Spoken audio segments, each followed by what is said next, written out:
او روز یک مقوله را الله شیخ عبدالعزیز طریفی را الله زنده داشته باشه، علم عالم بزرگی است. بعضی گپای عجیب را آدم از میشنوه، خیلی مفاهیم یک جایی حل میکنه. گاهی وقتا ملحدین همی گپ پرسان میکنن که چرا ما در کتاب مقدس شما اهانت شدیم. میگن چرا ما را گفتن که اینا از ایوان مثلا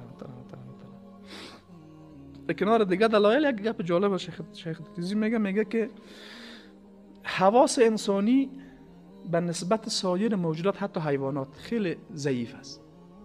این علم میگه مثلا حس شنوایی، حس بینایی، حس ذائقه، اینا را حیوانات ما شما کده خیلی قوی دارن. نه دارن ندارن.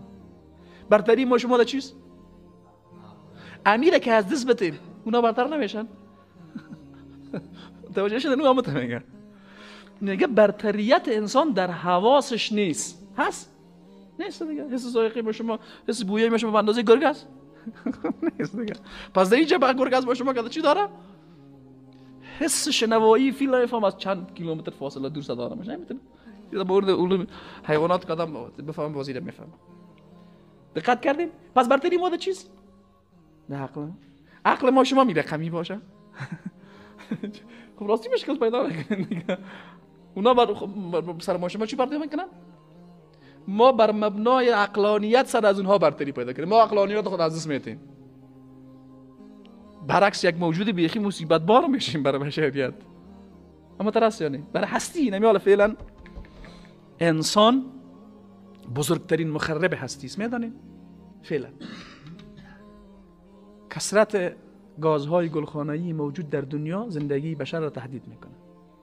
توسط انسان ها ایجاد شده. جنگ هایی که در اون میلیون ها انسان به خاک خون کشیده شده توسط انسان ها ایجاد شده. فعلا هم گاهی وقتا انسان مواردی از انسان های اوج وحشت بربریت را میبینن که در حیوان نیست. این چند وقت پیش یک خبر دیدم، یک نفر در امریکا، یک زن و مرد اطفال خود در تاکاوی خانه خود شکنجه میکردن.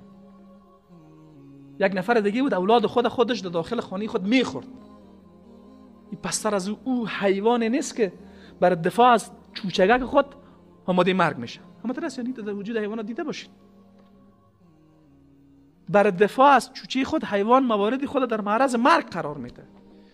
این انسان جاهل خودش اولاد خودم میکشه، توته میکنه و شکنجه میتش، سوء استفاده جنسی میکنه از او چیزی که از وجود خودش است.